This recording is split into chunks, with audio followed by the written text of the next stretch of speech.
Hello, hi, me again. Looks like we're doing virtually one of these a day, but yeah, it's a lot easier than actually typing out emails, which ultimately raise more questions than the answer. But as I'm sure you probably are all well aware now, we have declared Born to Finish for the race on Friday night at Hamilton. The 9:15 6 furlong handicap for horses rated 0 to 70. There are 4 3-year-olds in the field, which obviously after what happened on Monday night, we are a little bit concerned about what 3-year-olds can do at this time of year. They do get a nice weight advantage. The Richard Fahey horse, for example, is rated 67, the same as Born to Finish, and yet runs off £5 lower, and then gets an extra £3 off with Sean Davis' claim, and Sean Davis is a cracking young pilot. So, you know, obviously you go into the race with a slight disadvantage over that. But then again, that's supposedly countered by the fact that Born to Finish is older, a little bit more experienced, and should be stronger horse. So you pays your money, you takes your chance. So the 7 go to post, which is less than we thought, and the ground is currently good to firm. Parts of the track, I believe, are edging on the firm side, so it's going to take a fair bit of rain to really affect the going. However, it's currently raining, so who knows, you know, it may well be. But having spoken to Ed today, with only being 7 runners, there is very little to be lost even if we run on the wrong ground. It's not going to hurt the horse, it's not going to take too much out of him with it only being a 6 furlong race.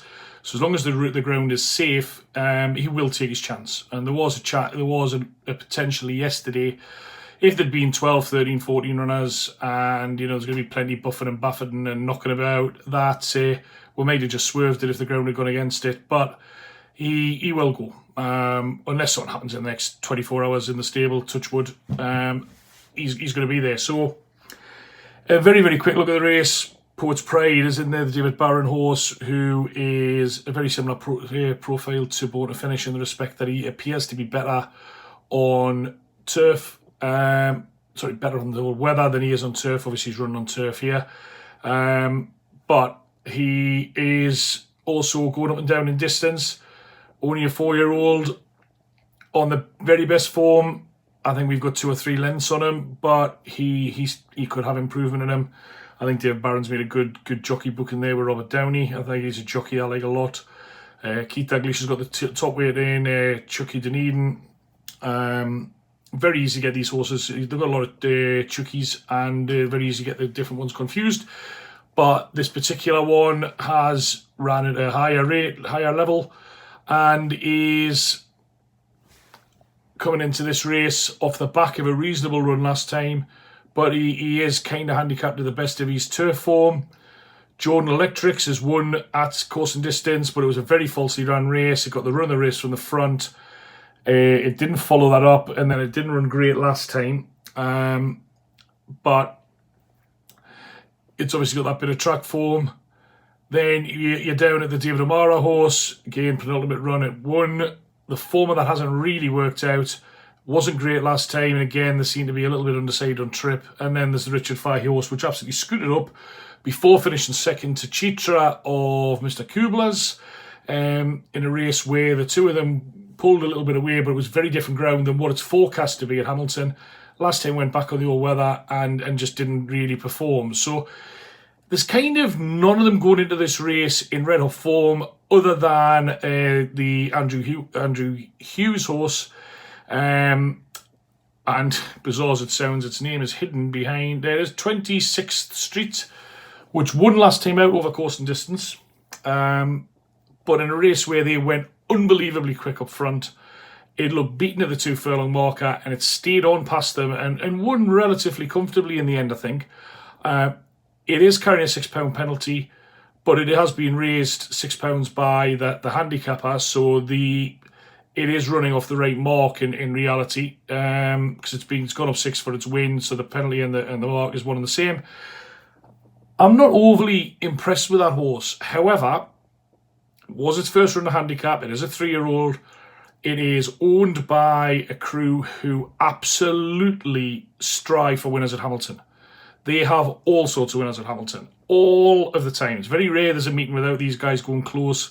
They quite often train the horses in Ireland and ship them over just to run at Hamilton.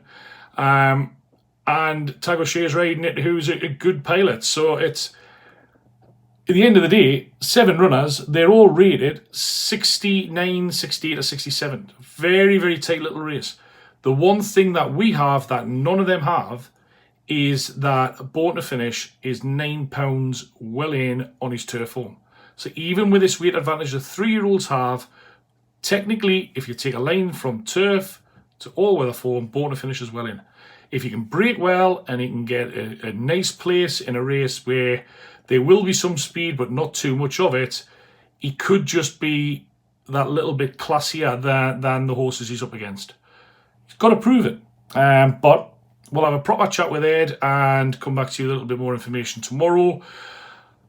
And if anybody is wanting to go along to Hamilton, and I'm not wanting to open wounds, and I know a lot of you will now be looking at the screen and saying, Craig, I live miles away, I can't go to Hamilton. Well, you know, understand that's frustrating, but this is where he's running. Anybody wants badges, drop me a message. As always, we'll try and sort out as many as we can. I will already tell you now, Hamilton are not going to be as generous as Wolverhampton. There will not be 24 owners and trainers on Friday night. One of them probably will be me, because I will probably go along. Ed's not going to be able to make the trip up, so I'll go along and do that side of things and just make sure that things tick along and we get some nice pictures and we get some coverage there. For you, for those of you who can't be there, so you still feel a little bit more involved, then you might do. But those of you who live in the north or want to make the trip, let me know and we'll get as many of you in as we can.